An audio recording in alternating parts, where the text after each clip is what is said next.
Olá, minha gente! Essa é a nossa sexta aula de obrigações. Vamos falar sobre obrigações alternativas e vamos prosseguir tratando de obrigação de fazer e obrigação de não fazer. Pois bem, se vocês perceberam bem, eu estou abordando a obrigação alternativa na continuidade do nosso roteiro. E o nosso roteiro ele foi parcialmente explorado na aula passada com a análise das obrigações de dar coisa incerta.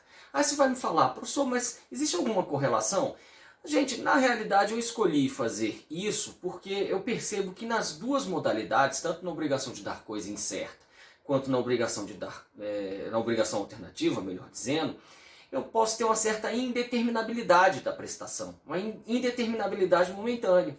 Mas nas duas vai chegar um determinado momento em que eu haverei de escolher o que haverá de ser prestado. Tá? Então, por conta desse ponto comum, eu escolhi tratar sequencialmente primeiro a obrigação de dar coisa incerta e a obrigação alternativa. Se você tiver uma necessidade de enxergar, talvez mais pedagogicamente, sem uma aspiração de ser algo exaustivo do ponto de vista científico, mas a gente pode tentar traçar uma certa diferença entre as duas. Tá? A obrigação de dar coisa incerta, o objeto ele é definido pelo gênero e pela quantidade. Né? Então eu vou te dar uma televisão 32 polegadas. Na obrigação alternativa, a fórmula que é marcante para a identificação dela é essa conjunção, né? Ou. Né? Eu vou lhe dar o Astra da minha garagem ou o Focus da minha garagem. Vou te dar um ou outro. Né? Isso é uma obrigação alternativa. Agora, professor, você me deu um exemplo de obrigação alternativa em que há dois objetos muito certos, muito determinados. Será que eu posso ter uma mistura de obrigação de dar coisa incerta com obrigação alternativa? Nada impede. Tá? Eu vou lhe dar uma televisão 32 polegadas ou um notebook, desde que eles tenham um preço no máximo de R$ 1.500. Pronto. São duas obrigações de dar coisa incerta aqui, mas tratadas aqui de maneira alternativa, tá certo? Em um determinado momento eu vou fazer aqui duas escolhas. Eu vou escolher qual das prestações será honrada e escolhendo, como qualquer uma das prestações se refere a um objeto não definido ainda, né? Determinável, mas ainda não determinado, eu vou ter que fazer uma segunda concentração determinando esse objeto. Então, se eu optar por entregar a televisão, eu fiz a primeira concentração, concentrei na prestação de dar uma televisão. E vou fazer uma segunda concentração, que é escolher qual é a televisão efetivamente a ser entregue. Tá? Mas aqui é só uma abordagem introdutória. Vamos ao que interessa, vamos ao nosso roteiro. Né? O nosso roteiro diz, obrigações alternativas, introdução. A categoria das obrigações plurais ou compostas é formada pelas obrigações cumulativas, alternativas e observação do professor Nelson Roosevelt, eu não concordo muito, também obrigações facultativas. Nas obrigações cumulativas, o código ele não vai dedicar muito espaço para elas, porque elas são relativamente simples. Né? A ideia é assim, eu vou te dar o Astra e o Focus. Como ninguém é obrigado a aceitar a coisa diversa da que foi estipulada, a prestação é essa. É o Astra e o Focus. E se eu só quiser entregar o Astra? O sujeito não é obrigado a aceitar. E se eu só quiser entregar o Focus? O sujeito não é obrigado a aceitar. A obrigação é entregar o Astra e o Focus. Tá? Bom, nas obrigações alternativas, então, eu já disse que ela é resumida pela fórmula me preste uma coisa ou outra. Tá? A particularidade das obrigações alternativas reside no fato de que, apesar da pluralidade de prestações, elas se excluem no pressuposto de que apenas uma delas será satisfeita. Então, me dê o Astra da garagem ou o Focus da garagem. Um ou outro. Entregou um, o outro não vai ser entregue. Tá certo, gente? Bom, as prestações, portanto, apresentam-se de maneira disjuntiva e podem consistir em coisas, fatos e abstenções. Normalmente os exemplos que a gente vai dar vão recair sobre coisas. Aí você vai falar assim, por quê, professor? Porque a coisa ela é material, né? Então fica mais fácil de você enxergar e compreender a dicção do Código Civil a partir de exemplos calcados em coisas. Tá? Só por isso. Tá? Bom, concentração. Concentração é outro fenômeno imprescindível aqui na obrigação alternativa, porque eu tenho essa momentânea indeterminabilidade do objeto, eu posso ter duas prestações, pelo menos duas prestações possíveis e excludentes entre si, né? Então em determinado momento haverá uma escolha, e essa escolha, novamente, ela haverá de ser comunicada a outra parte. Da mesma forma que na obrigação de dar coisa incerta, a escolha normalmente ela recai, ela é deferida ao devedor. Nada impede que depois ela seja também contratualmente, né, desde que haja consenso, ela seja atribuída ao credor, mas no silêncio ela cabe ao devedor, né? Então, concentração. Esta fase caracteriza-se pela conversão da obrigação originária em obrigação simples. Ocorrerá segundo o artigo 252 do Código Civil, que diz o quê? Nas obrigações alternativas, a escolha cabe ao devedor. Gente, se você tiver que dar um chute em direito às obrigações, alguém falar assim, a quem cabe isso? Cara, você não sabe, assim, chuta ao devedor. Você vai estar, normalmente você vai estar certo. Não sempre, mas 90% das vezes você vai estar certo. Aqui é outro exemplo disso. Nas obrigações alternativas, a escolha cabe ao devedor, se outra coisa não se estipulou. Não pode, porque, gente, como outra coisa pode ser estipulada? Você pode estipular que a escolha vai caber ao credor. Só pode ser um ou outro? Não. Você pode estipular, se você quiser ser mais isentão, você pode estipular que a escolha vai caber a um terceiro, a um árbitro. Né? Você pode até colocar uma firula no teu contrato. Não que isso seja uma arbitragem, né, no sentido processual, né? Mas você pode colocar de forma pomposa, né, para que as partes se sintam mais confortáveis, que alguém arbitrará qual dos dois objetos será escolhido. Pronto, acabou. É possível? É possível. Mas no silêncio? No silêncio é o devedor. Artigo 252. Tá? Parágrafo 1º. Não pode o devedor obrigar o credor a receber parte em uma prestação e parte em outra.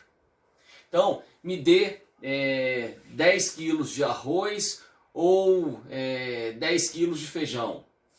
Aí você dá 5 quilos de cada. Obrigar não pode. Ah, mas e consensualmente? Gente, obrigações é o reino do direito dispositivo. Se as partes combinarem que aceitam, beleza. Mas no silêncio, ninguém é obrigado a aceitar coisa diversa da que for estipulada. Você estipulou que você aceita ou 10 quilos de uma coisa ou 10 quilos de outra. Ponto. E aqui só reforça essa ideia.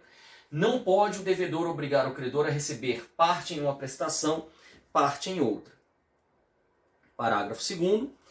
Quando a obrigação for de prestações periódicas, a faculdade de opção poderá ser exercida em cada período. Também no silêncio. Ah, professor, tem problema no contrato falar assim, que a obrigação ela é alternativa e será prestada mensalmente, mas uma vez escolhida a prestação, esta escolha não poderá ser alterada até o final do contrato. Pode, professor? Pode. Pode. A gente está no reino do direito dispositivo. Né? Mas no silêncio o poder de escolha se renova a cada vez que você tiver que prestar o objeto. Se forem prestações periódicas. Tá? Parágrafo 2º diz isso. Parágrafo 3º.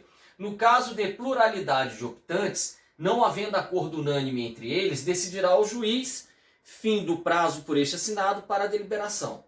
Gente, o que é que esse dispositivo está dizendo? Me dá um exemplo, professor, eu não entendi. Gente, isso é mais comum do que parece. Às vezes o contrato não atribui apenas ao credor ou apenas ao devedor a faculdade de escolha. É mais comum nessa hipótese, tá? Às vezes o contrato diz que a escolha caberá conjuntamente ao credor e ao devedor. Bom, aí nós vamos ter um problema se eles divergirem. Se me der um astra ou um focus e os dois não se entendem sobre qual dar. Porque lá na obrigação de dar coisa incerta, gente, por que eu vou ficar fazendo sempre esses paralelos com aquilo que a gente já estudou? Porque você só vai mostrar que você entendeu o instituto quando você souber diferenciá-lo daqueles que são semelhantes. Na obrigação de dar coisa incerta, impera a regra do princípio da escolha média. Ninguém vai ser obrigado a entregar o melhor, tampouco será facultado escolher aliás, ninguém vai ser obrigado a receber o pior, tampouco será obrigado a outra parte a entregar o melhor. E aí a escolha vai incidir sobre o meio termo. Beleza, essa escolha média lá na obrigação de dar coisa incerta. Aqui é um objeto ou outro. Né? E se não houver consenso, havendo pluralidade de optantes, e se não houver consenso sobre qual dos objetos será prestado, aí caberá ao juiz definir qual deles. Tá? Tem que ser assim. Agora, um contrato bem redigido, gente, se ele colocar que a escolha caberá ao credor ou devedor, aliás, ao credor e ao devedor conjuntamente, ele já vai dizer, ele já vai trazer hipóteses para esse desempate. Por exemplo, se as escolhas forem divergentes, o objeto será o mais barato ou será o mais caro. Pode. Se a escolha for divergente, será chamado um terceiro, já designado no contrato, para desempatar. Pode. Ou, às vezes, você coloca já que a escolha será por maioria. Né? Você tem 3 credores, né? E 3 devedores, e você diz que a escolha será feita pela maioria deles, tomado o voto 1 a 1, por igual. Pode? Pode.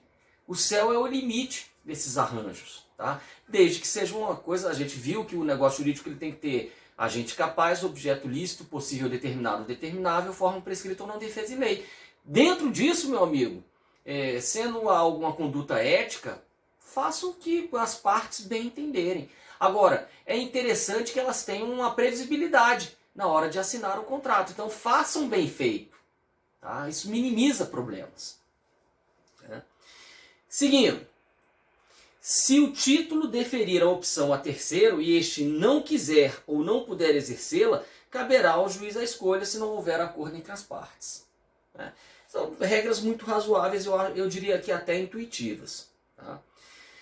Bom, Nelson Rosenwald, apoiado em exemplo de Silvio Rodrigues, afirma que, feita a escolha, esta passa a ser irrevogável quando comunicada a outra parte, por incidência do princípio electa una via, altera non datur. Né? Eleita uma via, acabou, você não pode fazer alterações. Feita a comunicação, os efeitos da concentração retornam ao início da obrigação, como se esta sempre fora simples. Né? Eu acho que isso aí também é muito intuitivo. O que também nós vimos lá em obrigação de dar coisa incerta, que a importância da escolha comunicada a outra parte, da concentração, é que ela gera uma transmutação dessa obrigação. Né? Ela muda, né, de uma obrigação de dar coisa incerta para uma obrigação de dar coisa certa, ou de uma obrigação alternativa para uma obrigação simples. Tá? Então é importante esta concentração. Tá? As obrigações alternativas não se confundem com os seguintes fenômenos. Dação em pagamento. Gente, a dação em pagamento, olha só que interessante. A gente vai ter um pedaço do semestre só para estudar a dação em pagamento. Mas na dação em pagamento, eu tinha combinado que eu ia te entregar 10 mil reais. Poxa, mas eu não tenho 10 mil reais aqui, mas eu tenho um carro velho que vale 10 mil reais. Você aceita meu carro velho pelo dinheiro? Isso é uma dação em pagamento. O objeto era um só e não podia ser substituído. Era um só. Não podia ser substituído no silêncio, sem acordo das partes. Tá? Então, você tem a obrigação de me entregar 10 mil reais. Ah, mas não tenho. Você aceita outra coisa? Melhor um passarinho na mão que 2 voando, aceito. Isso é dação em pagamento. Tá certo? Qual é a diferença para obrigação alternativa? Que na obrigação alternativa a coisa já nasce com 2 possíveis prestações excludentes entre si, pelo menos. Né? Me dê 10 mil reais ou seu carro velho. Aí é a obrigação alternativa. Tá? Ah, e se eu optar pelo carro velho, isso é uma dação em pagamento? Não, isso já é uma obrigação alternativa de nascimento. Tá? B. Obrigação de dar coisa incerta, a gente já tentou fazer essa distinção aqui nos primeiros minutos da aula. Obrigação cumulativa, me entregue o Astra e o Focus. Obrigação alternativa e obrigação facultativa.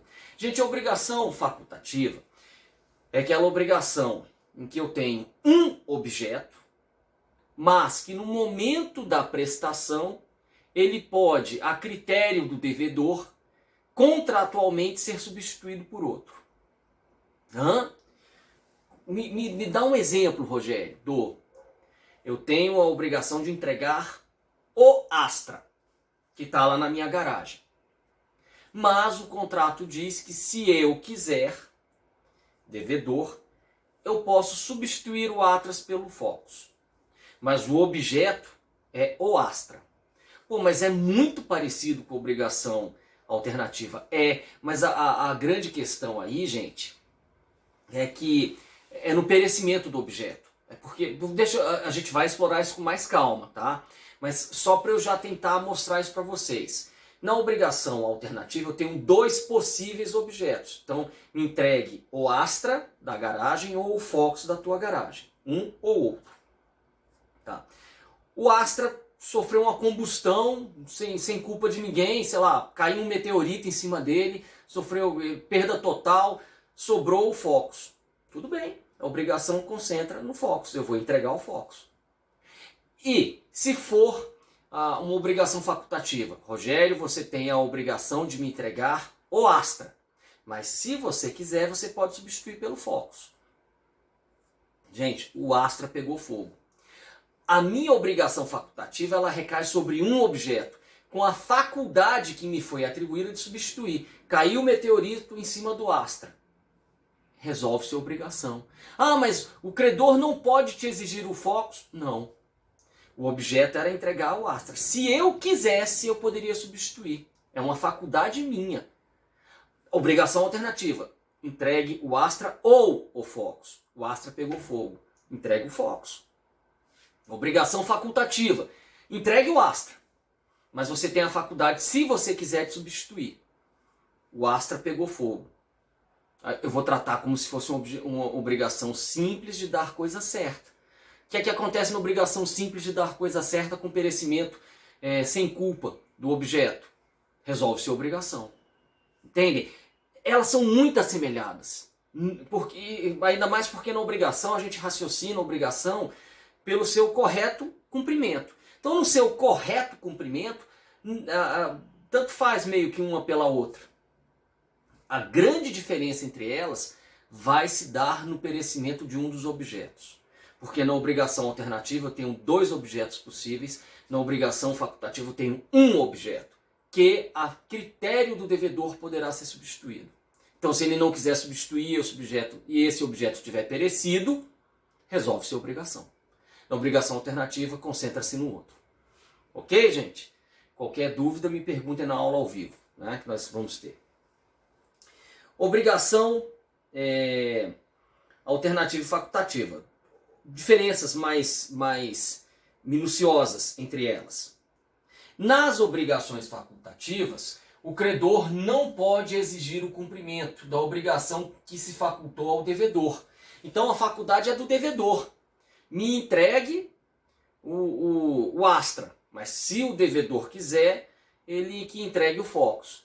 O credor pode chegar e falar assim, não, eu quero que você entregue o outro objeto. Não pode. Tá certo? Nas facultativas, o credor não pode exigir o cumprimento da obrigação que se facultou ao devedor. Nas obrigações, ainda que o objeto pereça. Tá? Nas obrigações facultativas, a impossibilidade de cumprimento da prestação devida extingue a obrigação, que foi o que eu tenho falado até agora.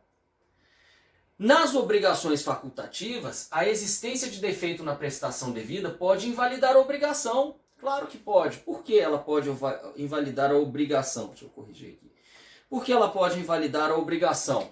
Porque o objeto é um só e ninguém é obrigado a aceitar coisa diversa da que foi estipulada. Se o objeto está defeituoso, mas professor, deixa eu exigir o outro objeto. Não pode. Não são dois objetos possíveis. Tá? Vamos lá. Observe-se que as prestações são inconciliáveis na obrigação alternativa, havendo indivisibilidade da escolha. Por outro lado, segundo o Tepedino, ocorre balanceamento da concentração nas prestações periódicas. Então, a cada prestação periódica renova-se o poder de escolha. E se enaltece o papel do juiz nessa escolha, por exemplo, quando há pluralidade de credores e, aliás, pluralidade de optantes e não há acordo unânime entre eles, coisas todas que já vimos.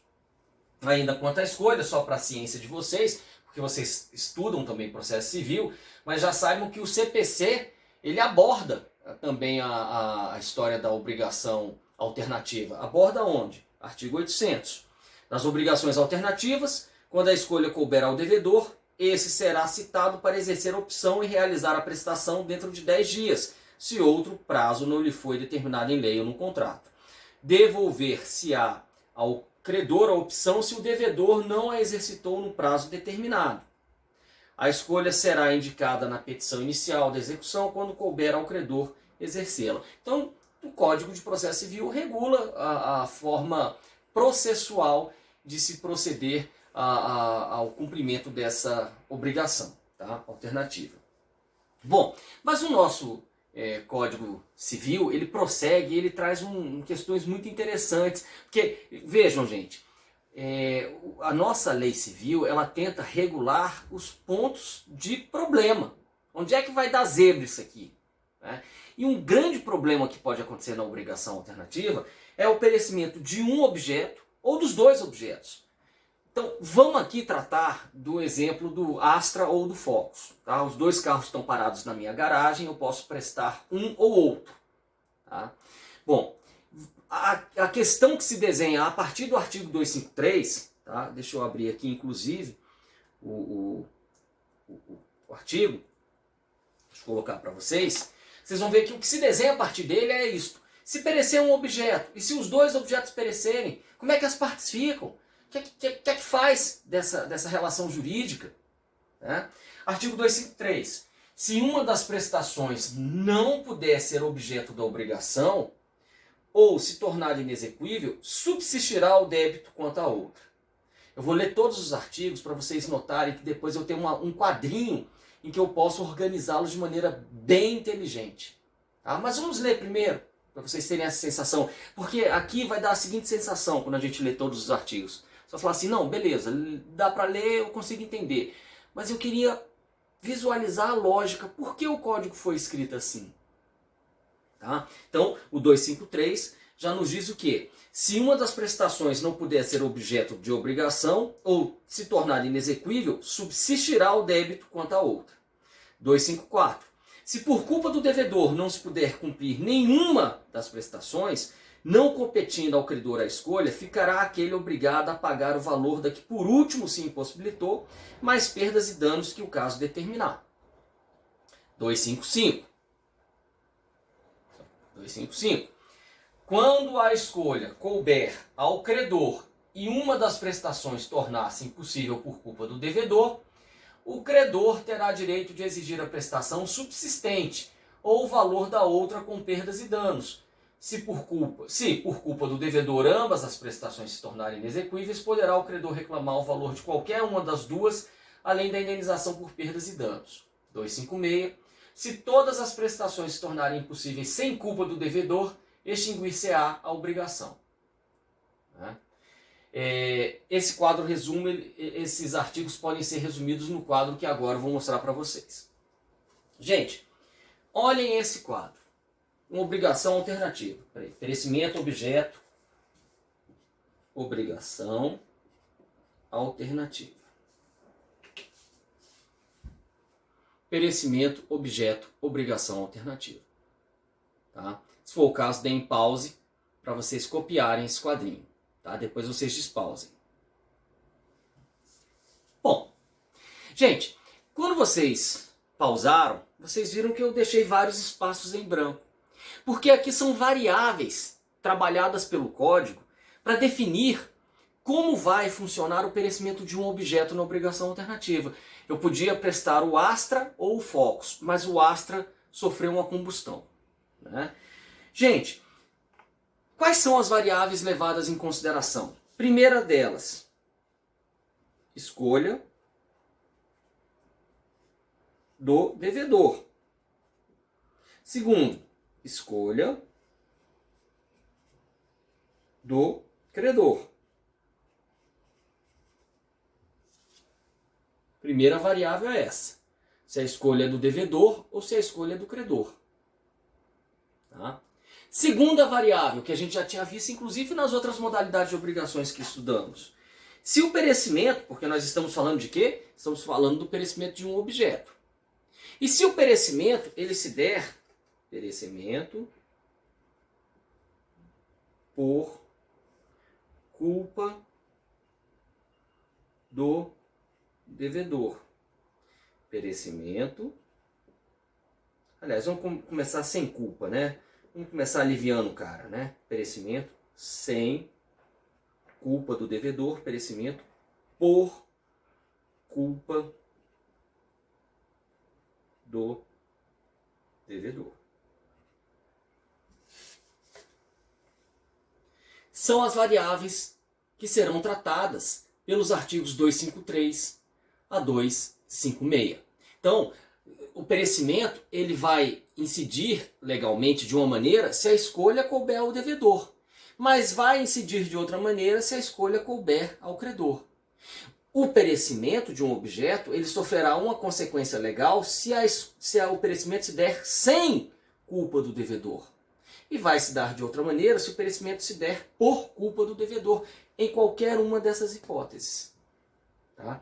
Então vamos tentar raciocinar. Então deem um pause, copiem, depois despausem, e aí a gente trata do quadrinho. Tá? Pausem agora, despausem, né? Vamos lá. Gente, então, perecimento de um objeto. Vamos lá, escolha do devedor. É o devedor que escolhe. Né? Pereceu um objeto. Tá? Bom, gente, pereceu um objeto sem culpa do devedor. Caiu um meteorito em cima do Astra. Pereceu sem culpa do devedor. Gente, não eram dois objetos possíveis? Né? Pereceu um. O que é que acontece com a obrigação? Concentra-se no outro. Então, eu tinha que entregar o Astra ou o Focus, mas houve uma combustão do Astra, gerando perda total, decorrente da queda de um meteorito em cima dele. O que é que acontece? Concentração no outro objeto. Ou na outra prestação. Concentração no outro objeto ou na outra prestação. Eu tinha de início eu tinha duas prestações possíveis, um objeto pereceu. Ou seja, eu não tenho mais duas prestações possíveis, eu só tenho uma. O que é que acontece? Concentra no outro. Tá? Bom, isso quando a escolha for do devedor e o pereceu o objeto sem culpa. Tá? Gente, continuando aqui. E se a escolha for do devedor e o maluco do devedor fala assim, a escolha cabe a mim. Eu posso dar o Astra ou o foco, sabe, Duma, eu tô com vontade de tocar fogo nesse Astra. Toca fogo, ele incendiário, toca fogo no Astra. Né? E aí sobra o Focus. Algum problema? Nenhum, porque a escolha cabia a ele. O que é que a lei acha disso? A lei, primeiro, vão achar que você é meio louco. Né? Mas, para além disso, né, de você ser louco, a lei acha o seguinte, você tinha várias formas de escolher qual das obrigações você queria. Você escolheu a mais bizonha, que foi tocar fogo num objeto. Não importa. Concentra no outro. Era teu poder de escolha. Concentra no outro. Beleza, gente? Agora, vamos lá. A escolha cabia ao nosso glorioso credor. Né? A escolha cabia ao nosso glorioso credor. Tá? E aí pereceu um dos objetos sem culpa de ninguém. Caiu um meteorito em cima dele. Qual é a consequência? De novo, gente, não teve culpa de ninguém. Concentra no outro. Concentra no outro. Vamos agora para a última hipótese? Vamos. Eram dois objetos. A escolha contratualmente estava para o credor. E aí uma das prestações se tornou impossível por culpa do devedor. A escolha era do credor. Aí o devedor falou assim: ah, é, mala? Eu não vou deixar você escolher, eu vou tocar fogo no Astra. Né? Olha o que diz o artigo 255. Quando a escolha couber ao credor e uma das prestações tornar-se impossível por culpa do devedor, o credor terá o direito de exigir a prestação que ficou, o valor da outra, mas com perdas e danos em ambos os casos. Então o que a lei faz? Ela tenta restaurar, ainda que artificialmente, mas ela tenta restaurar o poder de escolha do credor. Então, ó, como é que ela restaura isso? Ela te deixa escolher. Aqui, ó, concentração no outro. Concentração no outro. Ou valor do objeto perecido. Em qualquer caso, mais perdas e danos.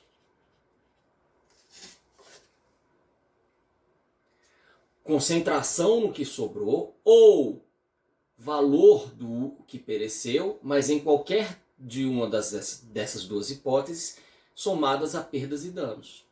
A lei tentou restabelecer o seu poder de escolha. Pergunto, precisa ficar decorando isso, gente? Não, é só raciocinar logicamente. Tá certo?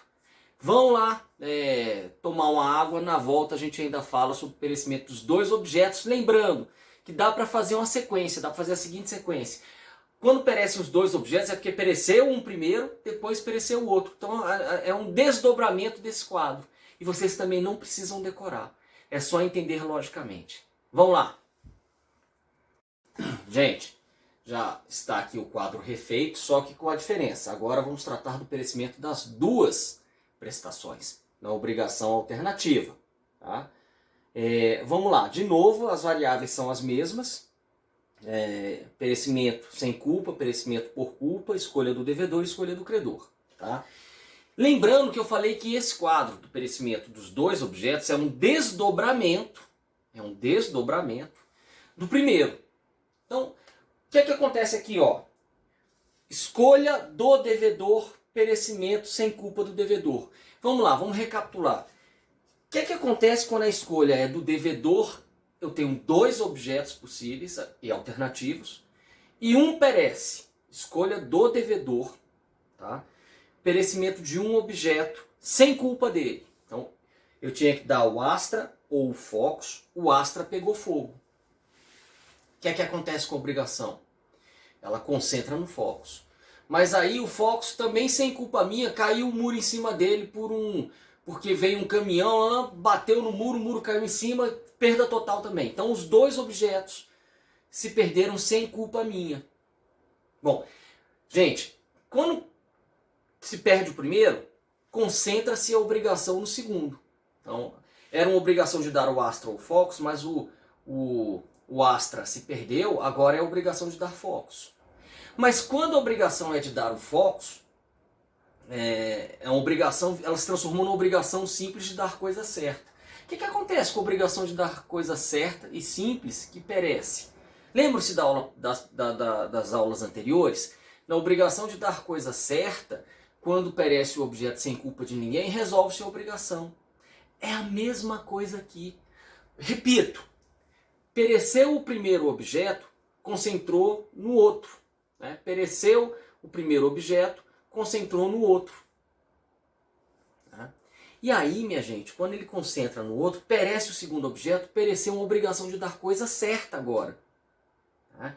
E aí, o que acontece? Quando perece o objeto na obrigação de dar coisa certa sem culpa de ninguém, resolve-se a obrigação.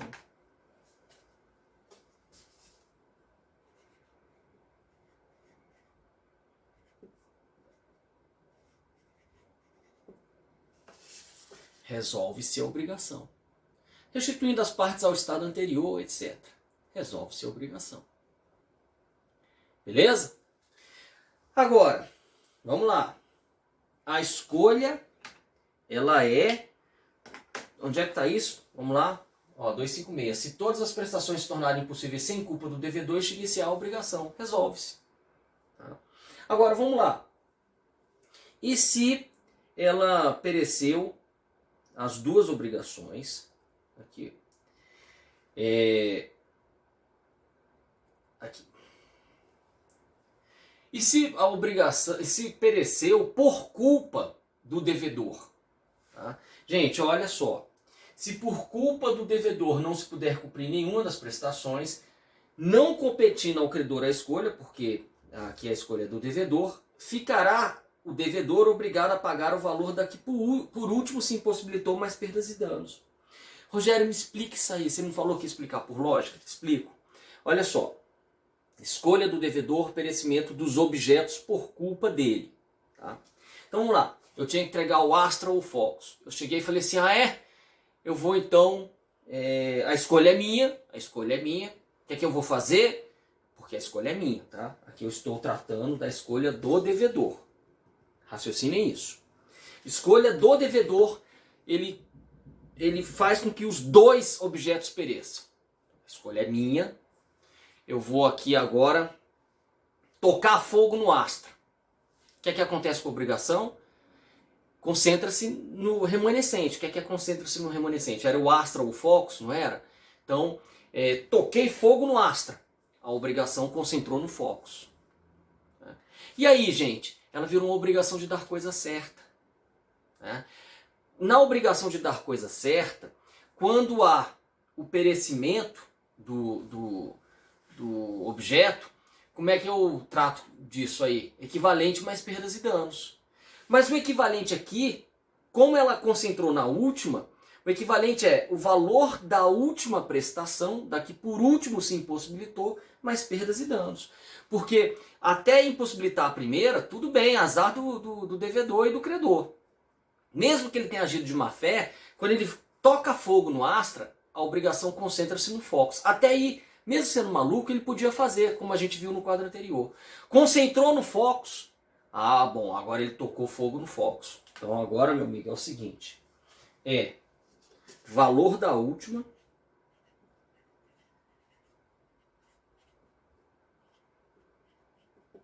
mais perdas e danos. É o que diz o artigo 255. Valor da última mais perdas e danos. Beleza? Bom, agora também por lógica vamos estudar o que acontece no caso de perecimento dos dois objetos com a escolha cabendo ao credor. Tá? Aqui. Bom, gente, se a escolha ela couber ao credor e todas as prestações se inviabilizarem sem culpa de ninguém, vamos raciocinar também da mesma forma.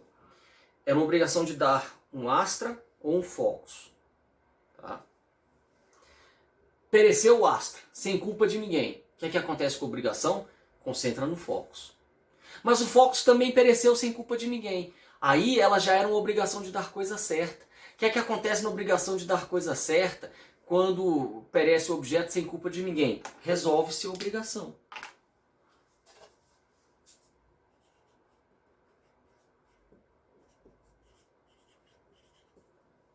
Resolve-se a obrigação. Beleza? Tá? Agora, vamos lá. A escolha era do credor. Tá? E o devedor de má fé fez com que os dois objetos perecessem. Tá? Olha só, artigo 255. Quando a escolha couber ao credor e uma das prestações tornar-se impossível por culpa do devedor, o credor terá direito de exigir a prestação subsistente ou o valor da outra com perdas e danos. Isso a gente já tinha visto. Mas qual era a premissa que a gente tinha visto nisso? Quando a escolha é do credor e o objeto perece por culpa do devedor. A gente vê que a lei tenta restabelecer o poder de escolha que esse credor tinha. Então, quando perece só um dos objetos, a lei fala, pereceu só um dos objetos. Então você escolhe ficar com o outro ou o valor do que pereceu, em ambos os casos acrescido de perdas e danos.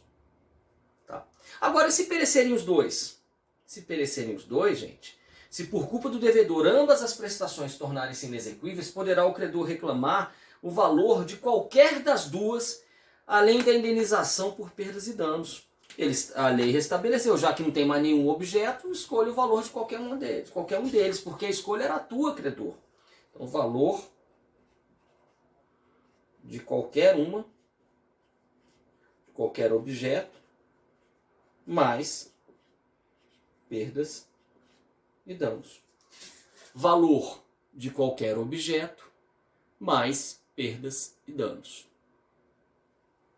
Gente, percebem que o direito das obrigações ele tem um forte lastro lógico?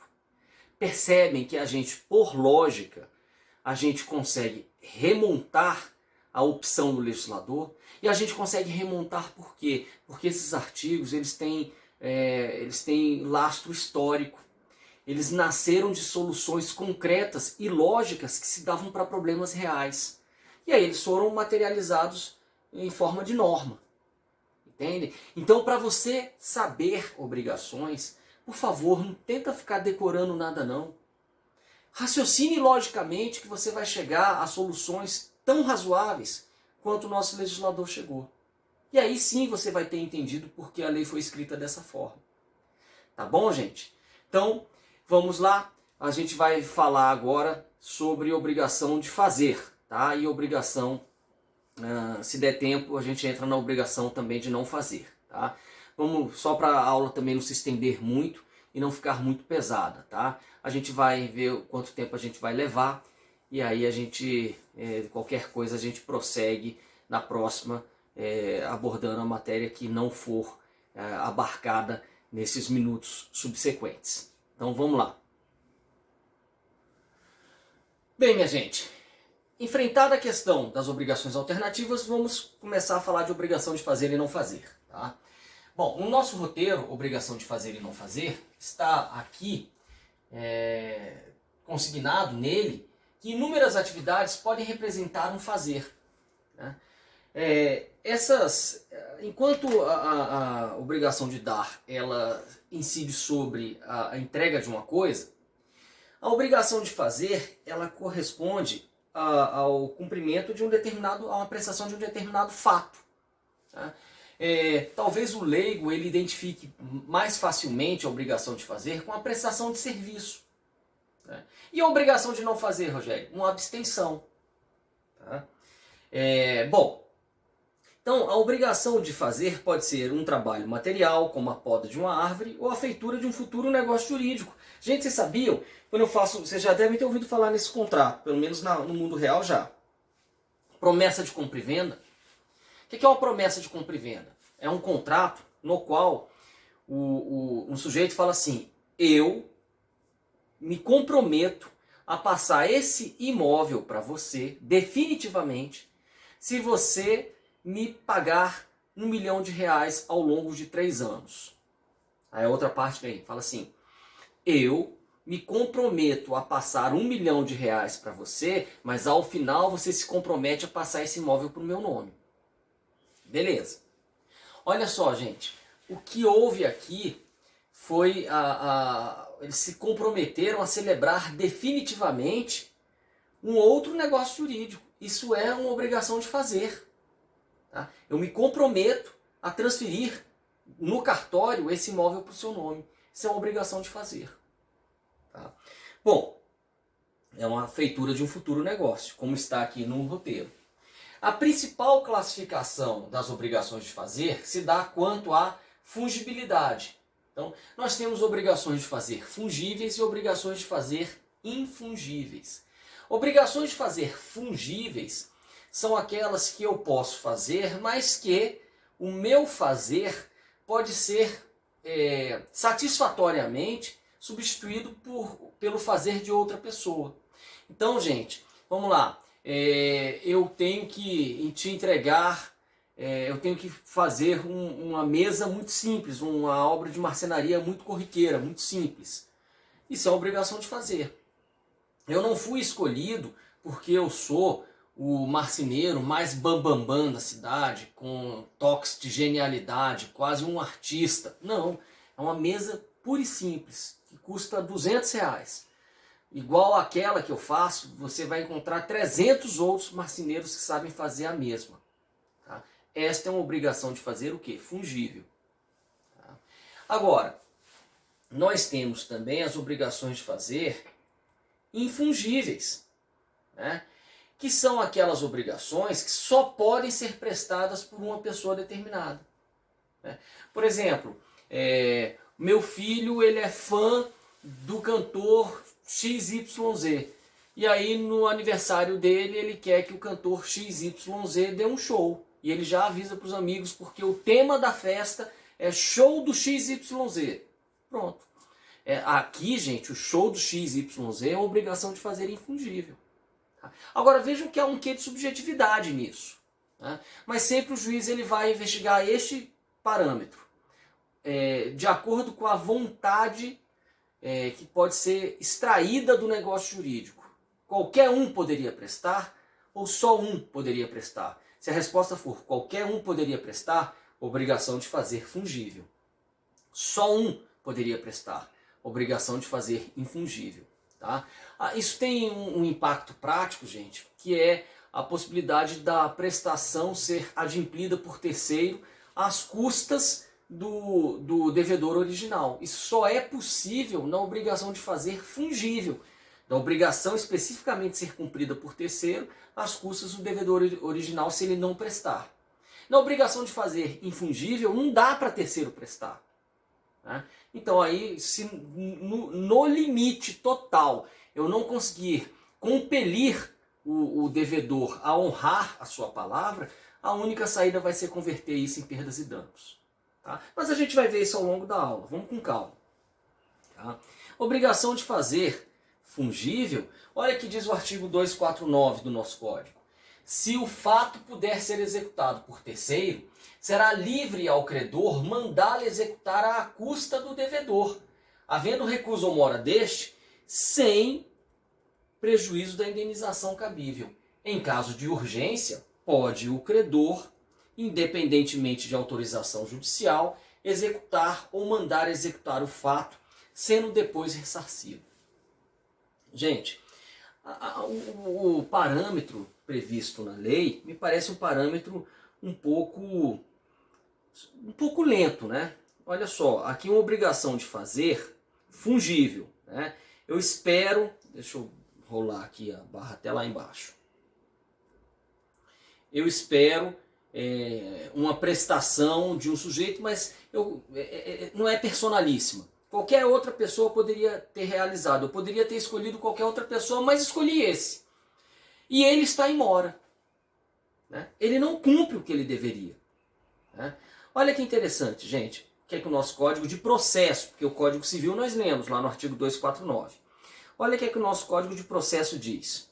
Na execução da obrigação de fazer ou de não fazer, fundada em título extrajudicial, ao despachar inicial, o juiz fixará a multa por período de atraso no cumprimento da obrigação e a data a partir da qual será devida. Parágrafo único. Se o valor da multa estiver previsto no título e for excessivo, o juiz poderá reduzi-lo. Obrigação de fazer. Quando o objeto da execução for obrigação de fazer, o executado será citado para satisfazê-la no prazo que o juiz lhe designar, se outro não estiver determinado no título executivo.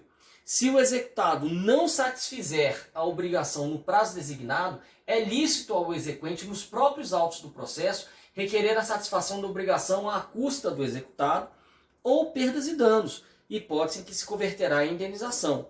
O valor das perdas e danos será apurado em liquidação, seguindo-se a execução para a cobrança de quantia certa. 817. Se a obrigação puder ser satisfeita por terceiro, é lícito ao juiz autorizar a requerimento do exequente que aquele a satisfaça a custa do executado. O exequente adiantará as quantias previstas na proposta, que, ouvidas as partes, o juiz houver aprovado. Então, gente, veja a burocracia aqui. O juiz ele vai ouvir, ele vai receber propostas, ele vai aprovar as propostas, ele vai ouvir as partes, né? E só depois ele vai mandar executar. Né? E ele vai imputar o pagamento disso ao devedor recalcitrante. Tá? Vejam que é um procedimento muito lento. Vejam que nem sempre existe tempo para se esperar isso. E se eu estiver falando de uma reforma urgente para evitar que a casa caia? Entendem isso, gente? Então, se eu estiver falando de uma reforma urgente para evitar que a casa caia, aí eu vou ter que usar, às vezes, aqui eu vou ter que usar com certeza o artigo 249. Ele diz: se o fato puder ser executado por terceiro, será livre ao credor mandá-lo executar à custa do devedor, havendo recuso ou mora deste, sem prejuízo da indenização cabível. Em caso de urgência, pode o credor, independentemente de autorização judicial, executar ou mandar executar o fato, sendo depois ressarcido. Aí, gente, o que é que olha a diferença das duas hipóteses, tá? A diferença é a seguinte: não sendo urgente a prestação desse serviço, teoricamente o credor ele iria a juízo e falaria assim: olha, é uma obrigação de fazer fungível, outras pessoas podem prestar, eu não quero tirar dinheiro do meu bolso agora, eu quero que a obrigação seja honrada, né, ainda que por terceiro, mas às expensas do devedor, que não cumpriu a tempo essa obrigação. Ou eu quero converter isso em perdas e danos. Tá? Mas enfim, aqui eu estou pensando na hipótese dele ter tempo para colher propostas de terceiros, o juiz ouvir as partes sobre essas propostas, o juiz acolher uma das propostas e o juiz mandar executar as expensas do devedor. Isso pode levar muito tempo. E se o serviço fosse exatamente evitar que minha casa desabasse? Eu não tenho esse tempo. Aí eu não vou entrar em juízo pedindo: seu juiz, eu quero que a prestação seja cumprida ainda que por terceiro. Não vai ser esse o meu pedido. Meu pedido vai ser o seguinte: olha, seu juiz, existia uma obrigação de fazer, essa obrigação de fazer ela era fungível, o devedor não cumpriu, mas era urgente. Aí eu mostro por que era urgente. E eu não tinha como esperar mais. Já que eu não tinha mais como esperar o deslinde de uma ação judicial, eu tive que mandar executar as minhas expensas. Agora eu quero ser ressarcido. Pronto, aí o pedido não vai ser mais de cumprimento de obrigação de fazer. Vai ser uma ação de cobrança. Uma ação para você obter o ressarcimento pela prestação daquele serviço originariamente combinado, mas que foi executado por terceiro. Ok, gente? Obrigações de fazer infungíveis, a diferença é que elas não podem ser prestadas por terceiros.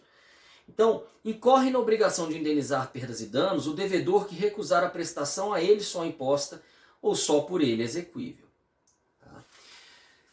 Aqui não tem jeito, ele não cumpriu, eu tentei de todas as formas, e vocês vão ver que hoje processualmente a gente vai falar sobre adimplemento específico da obrigação. Eu tentei de todas as formas que ele cumprisse, mas ele não cumpriu. Então a única chance que eu tenho aqui é de converter isso em perdas e danos.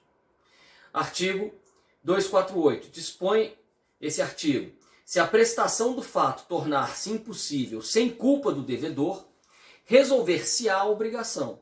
Se por culpa dele, responderá por perdas e danos.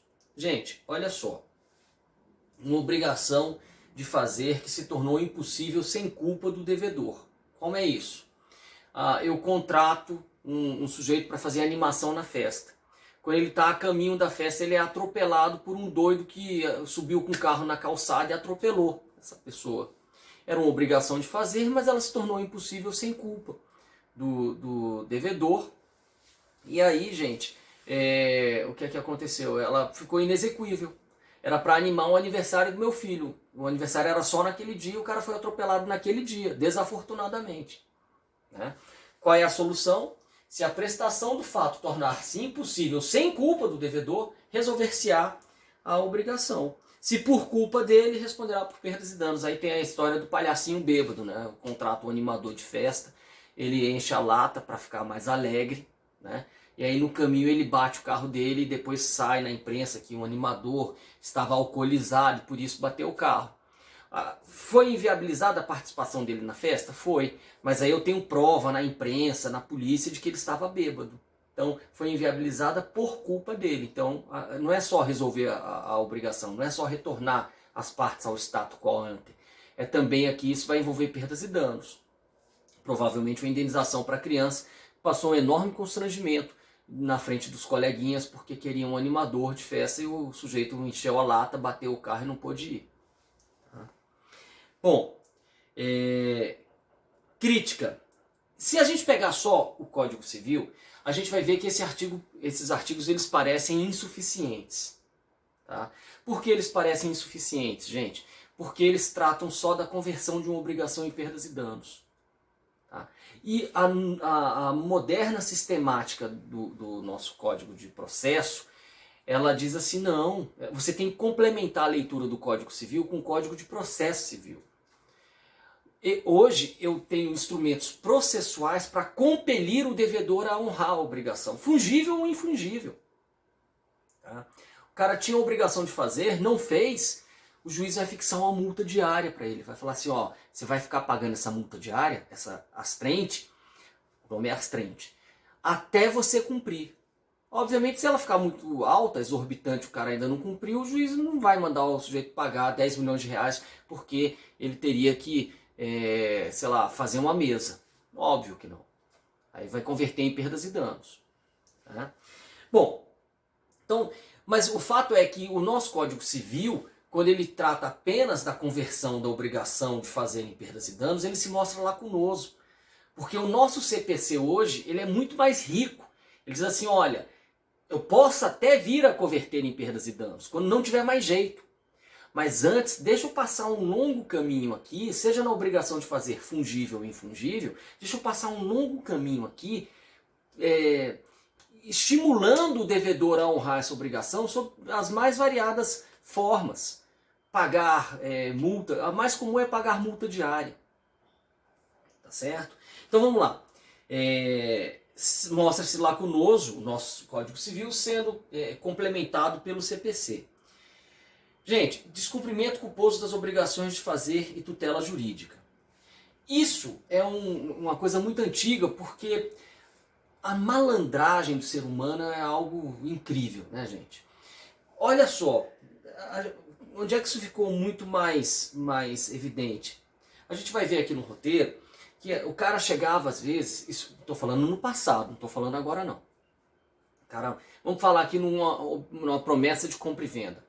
O cara chegava e falava assim, ó, te prometo vender o terreno. Tá? Ele fazia um loteamento, quando ele começa o loteamento os terrenos estão bem baratinhos. Tá? Aí fala assim, ó, me paga aí R$1.000 por mês durante 30 meses que o terreno é teu. Beleza. O cara começou a pagar. Então quando eu te pagar os 30 mil, você passa o terreno pro meu nome? Passo. Tá assinado? Tá assinado. Beleza, assinado. Aí, de repente, deu um boom imobiliário e aquele terreno que valia 30 mil passou a valer 100 mil. Aí o que é que os caras faziam no passado? Eles falavam, liberdade individual. Eu não posso ser obrigado a cumprir um contrato. Eu posso romper esse contrato desde que eu devolva o dinheiro da parte. Ainda que tenha uma multa contratual lá, dizendo que vai ter uma multa de 10% do valor total. 30 mil de volta, mais 3 mil, 33 mil. E vendia por 100. Isso começou a ficar muito evidente. E aí os caras falaram, não, só a conversão em perdas e danos tá pouco. Vamos ver melhor essa história. Historicamente, sempre se defendeu a ideia de que não se poderia compelir ninguém a fazer algo sob pena de se violar desmesuradamente sua liberdade individual. Assim, o caminho mais frequente era a conversão da obrigação em perdas e danos, tal como sugere o artigo 248 já descrito. A primeira norma a mitigar esse preceito foi o Decreto-Lei 58 de 1937, com a disciplina do chamado compromisso irretratável de compra e venda, em que se verificava um direito real de aquisição. O CDC também impôs algumas hipóteses de adimplemento específico. Né? Deixa eu explicar melhor a história. Lembra o exemplo do terreno? Depois que eles viram isso acontecer muitas vezes, o legislador falou, não, peraí, tá errado. Tá errado. Eu não vou fazer mais isso. Eu vou dizer que se há um compromisso de compra e venda, o promitente vendedor, ele não pode simplesmente rasgar o contrato e devolver o dinheiro. Ele vai ser obrigado a passar o terreno para o nome. Mas aí vem uma longa história que vocês vão estudar em contratos sobre a necessidade desse compromisso estar ou não registrado. Historicamente, no início, eles exigiam que o compromisso de compra e venda estivesse registrado em cartório para gerar esse efeito. Depois a jurisprudência foi se flexibilizando, dizendo, olha, não precisa estar registrado o compromisso de compra e venda para que a obrigação de passar o imóvel definitivamente para o nome do promitente comprador, seja honrada. Tá? E aí, gente, a coisa ficou tão bacana que a própria sentença do juiz, ela serve de título para o cartório transferir o nome do imóvel para o promitente comprador que cumpriu 100% das suas obrigações e ia ficar a ver navios. Tá? CDC também fala sobre a obrigação de fazer. Os fornecedores de produtos de consumo duráveis ou não duráveis respondem solidariamente pelos vícios de qualidade e quantidade que o tornem impróprios ou inadequados ao consumo a que se destinam ou lhes diminuam o valor, assim como por aqueles decorrentes da disparidade com as indicações constantes do recipiente, da embalagem, rotulagem ou mensagem publicitária, respeitadas as variações decorrentes da sua natureza, podendo o consumidor exigir a substituição das partes viciadas. Não sendo o vício sanado no prazo máximo de 30 dias, pode o consumidor exigir alternativamente e a sua escolha, substituição do produto por outro da mesma espécie em perfeitas condições. Não está falando só em devolução de dinheiro. Se ele quiser a substituição, ele pode. Percebe? É um cumprimento específico da obrigação. Tá? E tem outros artigos que tratam disso. Então, o que é que eu quero dizer para vocês? E aí vocês vão ver isso no CDC, no Código Civil, no CPC, etc. Gente, em resumo, a partir dos exemplos do CDC, uma das reformas pontuais do CPC, em 94, abraçou o conceito, sendo nesse aspecto seguido pelo novo Código ao tratar das tutelas provisórias. Então hoje, se existe uma obrigação de fazer combinada, e a parte fala assim, eu não quero converter isso em perdas e danos, eu quero a prestação de fazer. A prestação da obrigação de fazer. Aí o juiz fala assim, você quer isso, meu caro? Toma. Eu não vou condená-lo a devolver o dinheiro, eu vou condená-lo a prestar. Aí vai falar assim, mas como é que o juiz pode obrigar alguém a prestar? Gente, ele tem um mecanismo muito interessante que é a fixação de multa diária. Preste o que era devido sob pena de pagamento de multa diária. Tá? Mas e se essa multa ela ficar muito alta? Como é que funciona essa multa? Gente, olha aqui, artigo 537. A multa independe do requerimento da parte, poderá ser aplicada na fase... Isso aqui é CPC. A multa independe do requerimento da parte, poderá ser aplicada na fase de conhecimento, em tutela provisória ou na sentença, ou na fase de execução, desde que seja suficiente e compatível com a obrigação e que se determine o prazo razoável para o cumprimento do preceito. O juiz poderá, de ofício ou a requerimento, modificar o valor ou a periodicidade da multa, vincenda ou excluí-la, caso verifique que se tornou insuficiente ou excessiva. O obrigado demonstrou o cumprimento parcial, superveniente da obrigação ou justa causa para seu descumprimento. O valor da multa será devido ao exequente. A decisão que fixa a multa é passível de cumprimento provisório, podendo ser depositada em juízo, permitido o levantamento após o trânsito em julgado. A multa será devida desde o dia em que se configurar o descumprimento e incidirá enquanto não for cumprida a obrigação imposta. O disposto nesse artigo aplica-se no que couber ao cumprimento da sentença que reconheça deveres de fazer e de não fazer de natureza não obrigacional. Entenderam isso, gente? Então, nós temos aqui uma multa que pode ser alterada, inclusive. O juiz ele fixa para compelir o sujeito a honrar a obrigação de fazer. É muito melhor um adimplemento específico da obrigação de fazer em determinados casos do que a conversão em perdas e danos. Mas lembre-se que o Código Civil, lá atrás, ele já facultava a conversão em perdas e danos. É impossível converter em perdas e danos? Não, é possível. O que o Código de Processo Civil e o CDC eles fizeram foi dizer o seguinte, pode converter, mas se você não quiser converter, se você quiser antes esperar um pouco, vamos compelir o devedor a prestar o serviço prometido, adimplemento específico da obrigação de fazer. Beleza, gente? Vamos falar rapidinho sobre a obrigação de não fazer, só para evitar que haja uma quebra para a próxima aula. Gente, a obrigação de não fazer, ela diz respeito a uma abstenção, e por isso ela vai ser muito rapidamente tratada aqui. A obrigação de não fazer, ela está no artigo 250. Extingue-se a obrigação de não fazer, desde que, sem culpa do devedor, se lhe torne impossível a abstenção. Tá? Gente, a obrigação de não fazer, ela pode ser extinta porque se tornou impossível a abstenção. Vamos supor, tem um exemplo aqui que talvez seja ilustrativo. Né? Não é normal um não fazer se tornar impossível. Normalmente, não fazer É muito possível. Quando é que o não fazer vai se tornar impossível? Vou dar um exemplo para vocês. 2 vizinhos, eles se comprometem a não usar determinado material na cerca. Pronto, que separa os 2 lotes. Não usar um material na cerca que separa os 2 lotes. Mas aí vem o poder público e, para padronizar aquele setor da cidade, impõe a utilização do material que eles falaram que não iriam usar, né, para a construção do muro do lote. Então, olha, eles se comprometeram mutuamente a não fazer. Mas, ou então vamos colocar lá, não vamos colocar muro aqui. Mas aí veio o Estado para padronizar aquele pedaço da cidade e falou assim: vai ser obrigado, vocês todos aqui vão ser obrigados a colocar muro. Então, a obrigação de não fazer se tornou impossível não por culpa das partes, mas por um fato do príncipe. É um fato de terceiro aqui, o Estado impondo que isso aconteça. Não é comum, mas é possível. Tá? Agora, 251. Praticado pelo devedor o ato a cuja abstenção se obrigara, o credor pode exigir que o desfaça, se for possível desfazer, sob pena de desfazer à sua custa, ressarcindo o culpado perdas e danos. Em caso de urgência, poderá o credor desfazer ou mandar desfazer, independentemente de autorização judicial, sem prejuízo do ressarcimento devido. Agora, às vezes a obrigação de não fazer também, gente, uma vez realizada aquilo que se prometer a abstenção, talvez não se consiga devolver ao status anterior. Nessa hipótese, restará apenas uma única solução. Qual é a solução? Perdas e danos. Então, na obrigação de não fazer, eu posso impor multa para o sujeito que for prestando o que ele prometera não prestar. Posso impor o desfazimento do que ele fez. Agora, se tudo isso for impossível, não tiver mais jeito, conversão em perdas e danos.